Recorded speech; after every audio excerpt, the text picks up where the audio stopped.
Mid term के बाद के जाने से पहले ये जो 2 क्वेश्चन मतलब 3 क्वेश्चन जो एंड टर्म का पेपर से था वो मैं बोल दे रहा हूँ, ठीक है। 3 मतलब एक तो तुम छोड़ ही दो, ठीक है। जो लंबा वाला 6 मार्क्स वाला वो पल्लव से भी सॉल्व नहीं हुआ, ठीक है। हम दोनों का दिमाग एकदम घूम गया उसमें, है ना।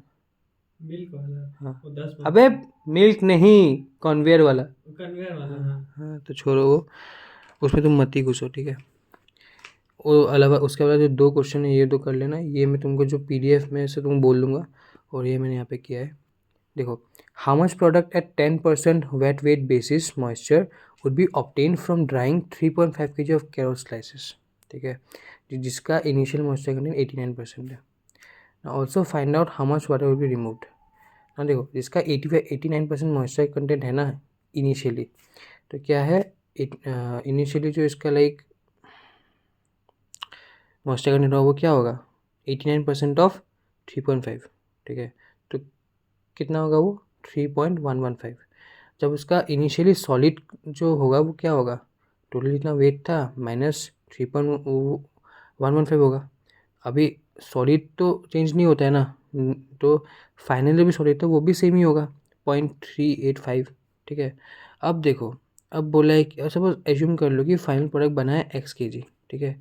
अब क्या बोला है, फाइनली जो प्रोडक्ट बना है उसका 10% ऑफ मॉइस्चर है, ठीक है। अगर 10% मॉइस्चर 90% होगा ड्राई मैटर, ठीक है।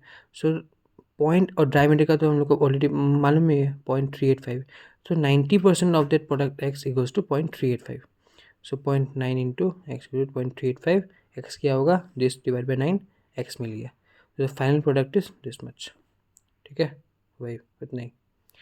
और यहाँ पे अगर पूछे कि कितना वाटर लॉस हुआ, तो इनिशियली जो वाटर था जो कि 3.115, उससे फाइनल वाटर जितना भी बचा, ठीक है, वो माइनस करके बता देना, उतना ही। इसके बाद तुम्हारा ये तो मैं तुम्हें बोल दूँगा बाद में, ये तो तुम्हारा एकदम पूरा देख लो, मतलब एकदम गंदा से है, इसको मत पढ़ो।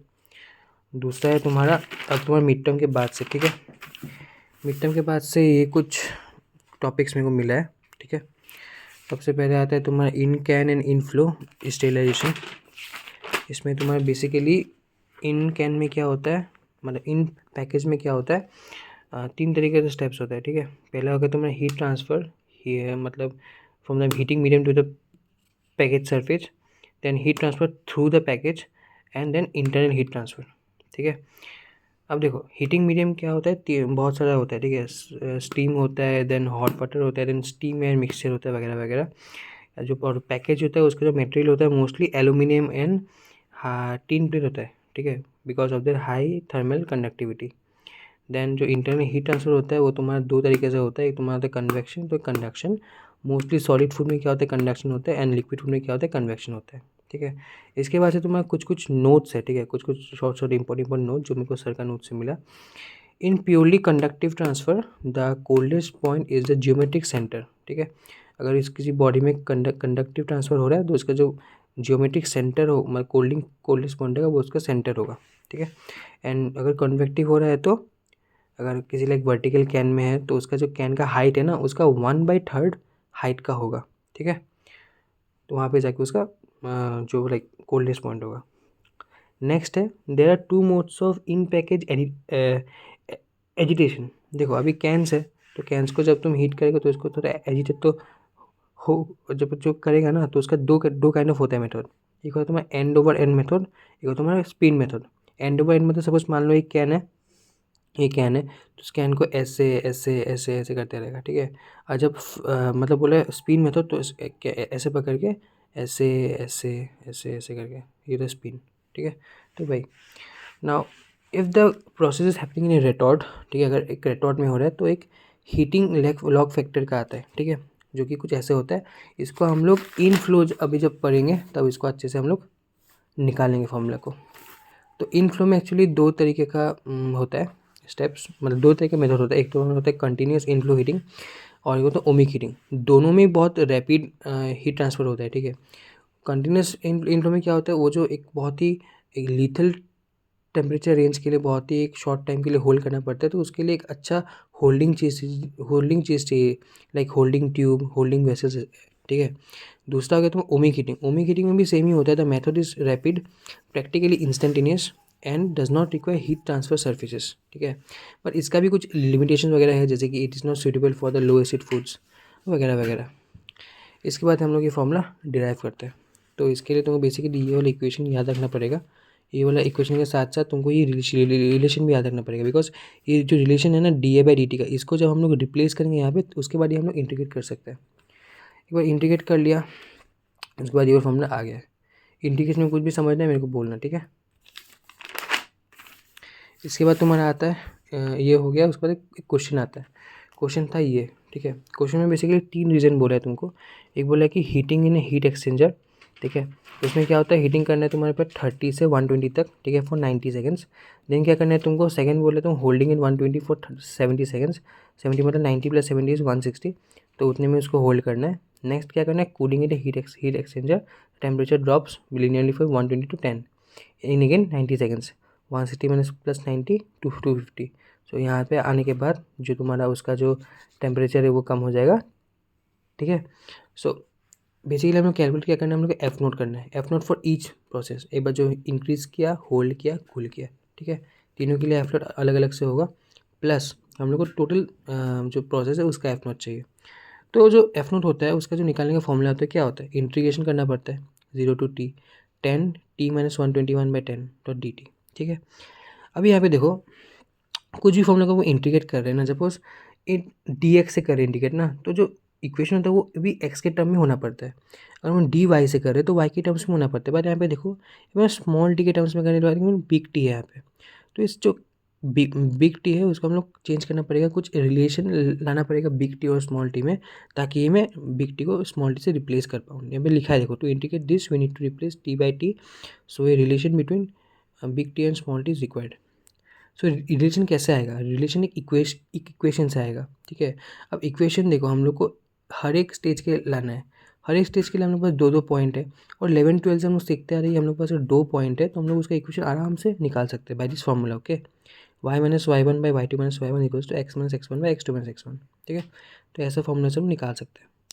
तो वैसे ही हम लोग क्या करेंगे, फॉर केस ए इसको x1 y1 लेंगे, इसको x2 y2 लेंगे, और ये फॉर्मूला लगा के निकाल लेंगे।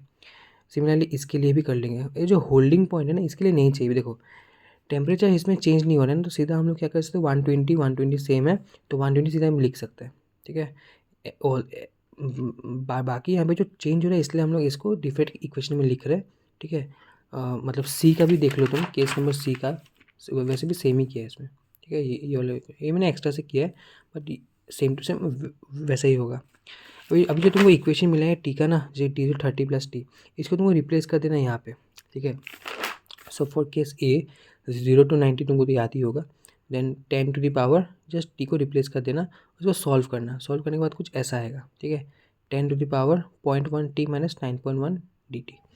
अब इसको इंटीग्रेट करने का तरीका होता है, जैसे कि यहाँ पे तुमको दिया हुआ है 10 to the पावर 0.1 t - 9.1, जो कि यहाँ पे दिया हुआ है। इसको इंटीग्रेट का तरीका होता है, क्या तरीका होता है, नीचे तुम्हारा आएगा एक log 10 का वैल्यू, ठीक है, log 10 का वैल्यू।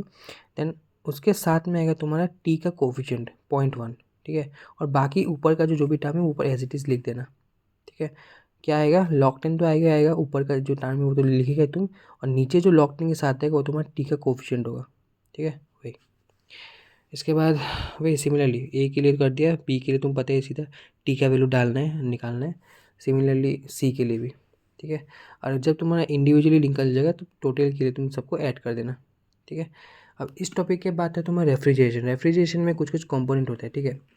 कंपोनेंट में देख लो, मैं यहाँ पे ना ड्रॉ वो नहीं किया, तुम्हारा ये सर ने मेरे को फर्स्ट क्लास में बोला था। तो ये कंपोनेंट सब है, इवापोरेटर रहता है, compressor, condenser, storage tank, extension bulb, क्या क्या काम रहता है वह भी लिखा हुआ है, ठीक है। ये हाई प्रेशर में रहता है, ये लो प्रेशर में रहता है। ये एक्सटेंशन वाल्व क्या करते हैं, it will release the pressure. ये कंप्रेसर वो एडियाबेटिक होता है। इसमें तुम्हारा जो रेफ्रिजरेशन है उसमें तुम्हारा सेकेंड लॉ लगता है।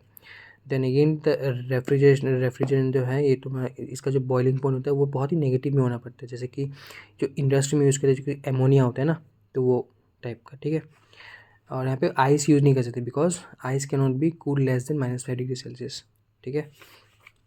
तो वो एक रीज़न है। तो उसके बाद आता है हम लोग फ्रीजिंग, ठीक है। पहले हम लोग फ्रीजिंग कर्व देखेंगे, ठीक है, जो कि हम लोग ऑलरेडी देख चुके हैं। उसके बाद हम लोग जो फ्रीजिंग टाइम का जो इक्वेशन है उसको कैसे डिराइव करते हैं वो देखेंगे। इसके बाद डिराइव करने के बाद एक न्यूमेरिकल है वो उसको करेंगे, ठीक है। देखो फ्रीजिंग कप तो ऑलरेडी बोल ही चुका हूँ मैं। एक वाटर है, एक सॉल्यूशन है, ठीक है। वाटर के लिए भी सेम ही इनिशियली वही होता है कि लीनियरली घट रहा है, इसके लिए भी लीनियरली घट रहा है। अब वाटर के केस में देखो कभी कभार क्या होता है ना, कुछ कुछ ऐसे एंटी फ्रीज प्रोटीन्स रहते हैं, ठीक है, जो कि लाइक जो वाटर जो आइस बन रहा है उसको बनने नहीं देता है। तो क्या होता है, एक सुपर कूलिंग होता है, ठीक है। सो सुपर कूलिंग जो होता है वो कुछ इस तरीके से होता है, देन अगेन ऊपर होता है, ऊपर फिर से लो होता है, ठीक है ना। अगर ये वाटर की जगह कोई और सैंपल रहे ना, उसके लिए भी सेम ही होगा, बट उसके लिए जो टेम्परेचर होगा where where the first crystal is form वो अलग होगा, प्लस जो TF से भी कम होगा, मतलब जो वो वाटर केस में होता है 0 डिग्री सेल्सियस उससे कम ही होगा, ठीक है। तो वो यहाँ पे लिखा है अच्छे से। और फ्रीजिंग पॉइंट का जो मतलब जो वो पूरा सेंटेंस वो अच्छे से लिखा है यहाँ पे, the freezing point is the temperature at which the vapour pressure of the liquid is equal to the total is equal to the solid crystal, ठीक है। तो भाई अभी जो वाटर का जो लाइक फ्रीजिंग पॉइंट है और जो बाकी सॉल्यूशन का है वो जो अलग है ना, उस जो डिफरेंस को बोलते हैं कि डिप्रेशन ऑफ फ्रीजिंग, ठीक है।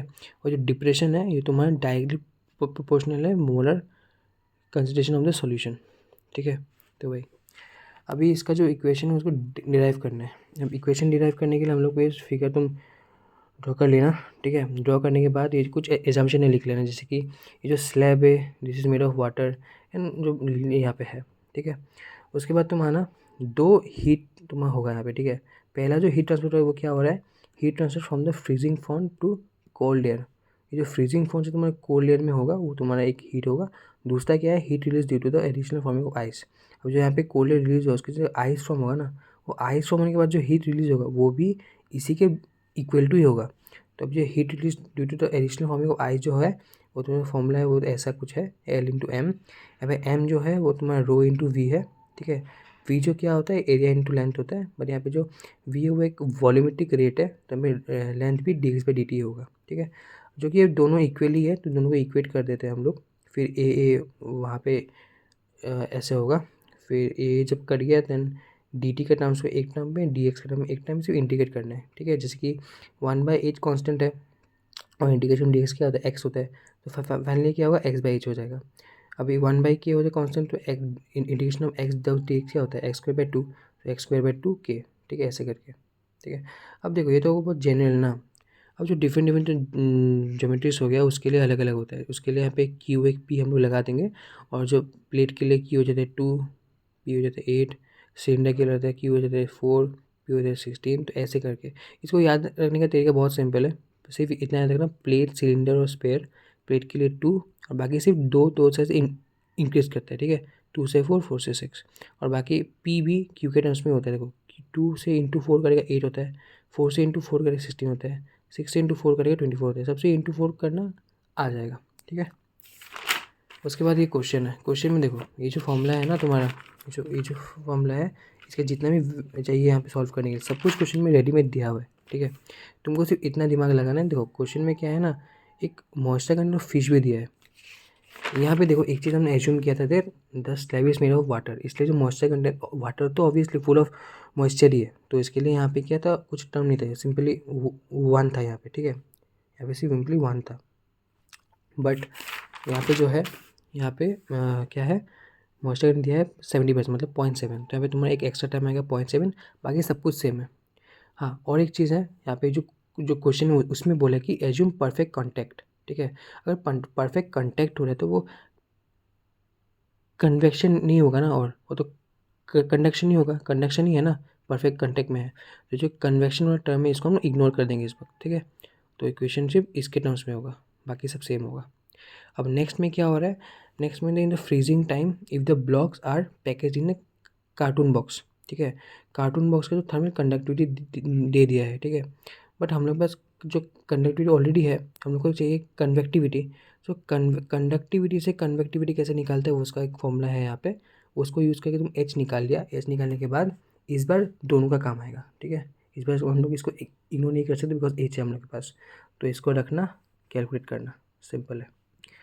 फ्रीजिंग के ऊपर और भी कुछ कुछ चीज़ें हैं, जैसे कि effect of freezing on the quality, ठीक है, जैसे कि जो टेक्सचर होता है वो थोड़ा हार्म होता है, जो फ्रोजन स्टोरेज भी होता है उसको भी हार्म करता है, ठीक है। Then different type of freezing methods भी है, लिख दिया है। जो तुम बोले तो ट्रिपल पॉइंट, ठीक है, और जिसका और एक नाम होता है कि एक टेक्टिशकम, ठीक है, कुछ ऐसा नाम होता है। तो इसका जो बारे में भी लिख दिया है, जो फिगर है वहाँ पे ड्रॉ कर दिया है, एंड कुछ कुछ यहाँ पे लिखा है वो देख लेना। इसके बाद तुम्हारा आता है डिफरेंस, कुछ कुछ डिफरेंस जो सर बोला था क्लास में, जैसे कि difference between drawing and dehydration. Drawing occurs above critical moisture content, dehydration occurs below critical moisture content. इसके अलावा तुम खुद से भी पॉइंट ऐड कर सकते हैं कि ड्राइंग क्या होता है, टोटल रिमूवल ऑफ मॉइस्चर, मतलब मॉइस्चर के साथ साथ बहुत सारा अदर जो कंपोनेंट्स भी जाएगा। बट डिहाइड्रेशन क्या होता है कि ओनली मॉइस्चर, सिर्फ वाटर निकलेगा, बाकी सब कंपोनेंट्स रहेगा।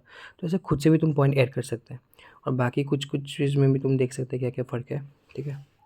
नेक्स्ट तुम्हारा आता है इवापोरेशन। हाँ, इवापोरेशन में क्या होगा, इवापोरेशन में तुम्हारा एक क्यों करता है, because it is done to deduce the handling mass, ठीक है। कुछ कुछ इसका डीमेरिट्स भी यहाँ पे लिख दिया है, ठीक है। नेक्स्ट है तुम्हारा बॉइलिंग पॉइंट को कैसे ऑल्टर करें, ये एक टॉपिक से पढ़ाया था। बॉइलिंग पॉइंट को ऑल्टर करने का दो तरीका है, एक तुम्हारा एटमॉस्फेरिक प्रेशर जो एक्सटर्नल प्रेशर है उसको चेंज करेगा तुम, ठीक है, और दूसरा है तुम्हारा जो कंसंट्रेशन ऑफ द सॉलिड्स है उसको चेंज करेगा, ठीक है। ऐसे करके तुम चेंज कर सकते हैं। नेक्स्ट है तुम्हारा डीहेरिंग लॉ। डीहेरिंग लॉ का स्टेटमेंट बहुत ईजी है कि the boiling point of a solution is the linear function of the boiling temperature at a pure solvent eight same pressure, ठीक है। ये तुम्हारा ग्राफ है, थोड़ा ड्रॉ कर देना।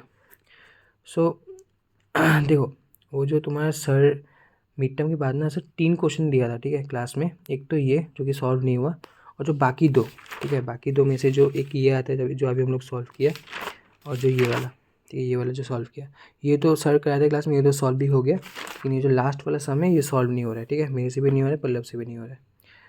तो वही, तो अभी हाँ, तो मिड टर्म के पहले का भी जो मतलब सॉरी लास्ट टाइम जो एनसेम था वो भी पेपर पूरा होल एक्सप्लेन्ड है, ठीक है। सिर्फ वो एक सम बचा है, वो मैं तुमको अलग से वीडियो बना के दे दूँगा, और बाकी मिड टर्म के बाद के भी जितने भी कंप्लीट करा है वो सब कुछ बोल बोल दिया है यहाँ पे। हाँ, तो I guess we are done.